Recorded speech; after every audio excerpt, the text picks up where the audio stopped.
I'm Pat McGee. I sing. I'm Austin Bros. I play percussion. And we're both in the band, the Nude Party. 2/3 of the band via college, and, well, actually all of the band via college, and then 2/3 from high school. The 1/3 being me and him that met only in college. No, I thought we deleted that off the internet. I think if we did have feelings, it was initial excitement and subsequent disappointment in ourselves and the music that we had Yeah, made. I think at first we thought we were super dope, and then we heard our recordings and we were still excited, and then maybe a few months went by and we were we should delete that. And that's pretty much how every album has gone for us so far. But I think this next one might be different. I hope. Zach's dad said that. We didn't say that. I've never heard that. That's really beautiful, I actually. think he was quoting William Blake. It's a good credo. I suppose it's not something anything to stand beside. Seems good. Thanks, John Merrill. No one disagrees with that. I think we're very fortunate to have been put into places. And in terms of specifically how we hooked up with all those bands, I think just a lot of being in the right place at the right time. I know that Sean and Don and Connor had gone to see a Night Beat show and had met some of those guys, and what would become our future manager and future landlord and best friend, Oakley Munson, who now plays in the Black Lips. And he's helped us out with meeting a whole lot of very good people like that. In terms of favorite experience, I wouldn't really know what to say, just due to the multitude of them. What do you think, Pat? I've enjoyed the shows we did with the Growlers a whole lot. Those were a whole lot of fun. There was when we were all, I think, juniors in college, we got offered 2 shows with them in Florida on the Chinese Fountain Tour, and those were cool. Yeah, that was a lot of fun. It was a lot of fun because the shows we played with them were there was people there and they were very excited and eager and happy to see music. And then every other show we played on that tour was to no one at all. And so it was a good juxtaposition and it felt good. Yeah, it was back and forth between the Growler shows and then self-booked shows where it was venue didn't even know we were coming, and there was no beer at the bar and no money and no one came. But in terms of, I'm willing to say our favorite people that we've toured with. I think the Mystery Lights and Post Animal are some of our best friends of all time. Oh, yeah. Super cute, handsome boys that they do well. They make their mamas proud, and they make us happy to be around them. God all bless you. Cute, 100% cute. I remember it being pretty manic, and a lot of retakes, a lot of multi-tracking. Very many separate sessions. It was all done in Boone, where we were living at the time.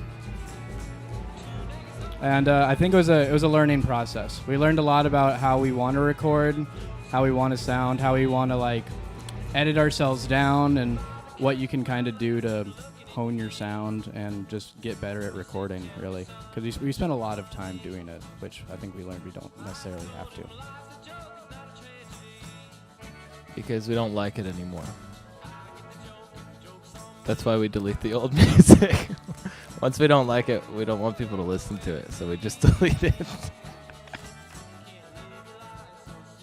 I think we like to have fun. Skits have always been a thing that have been near and dear to our heart. And in addition to kind of drawing people closer to our paradigm of being a band, it's just kind of hopefully entertaining for anybody else to watch. And the MTV Cribs one specifically, I think, was a lot of fun because that house was, what I'm willing to say, disgusting. And so the irony of showing a house that's not impeccable and not up to celebrity standards was, it was fun. And also our friend Carson turns out to be really, really good at editing exactly like MTV Cribs. And so that worked out in our favor very nicely. Yeah, those shots where it'll be check out this, and the fridge opens, and then the fridge opens again, then it zooms in and it slow motion opens. There's a bunch of Red Bull in there. Yeah, Hot Tub is the first one we didn't delete after we released it because we still like it. To date, that's the best thing that we've released. And it's also the only thing we have out at this moment that we've been selling. And we still play some of the songs off it, like Walkin' Poor Boy Blues and Wild Coyote. Yeah. There's growth in that EP. There's growth there. Early on, like initially, biggest problem was being in school for all of us. We all went to college in Boone at Appalachian State University.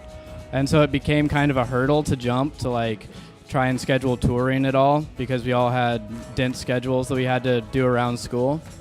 And I think the most limiting factor was probably school. And now the most freeing factor is being out of school. I like Philip Dick a whole lot, and I like Lou Reed a whole lot too, me personally. But there is like 6 members in the band, and everyone sort of has like a slightly different taste. Sean listens to a lot of classic country and sort of harps on that a little bit. It's a blend of things. What are you into, Austin? I listen to a lot of Screwed. I listen to a lot of chopped and screwed hip hop, which I'm willing to say affects my percussion style little to none. But Fair. but we like to have fun. We like to keep it fresh, you know. Put a new spin on things, listen to new music, have a good time. God bless. So the new drummer of the Black Lips, Oakley Munson, he was our friend in Asheville. He sort of, when we lived in Boone, he lived in Asheville, which is like 2 hours away on western North Carolina. And he brought us to Asheville for our first like out-of-town show like 4 years ago.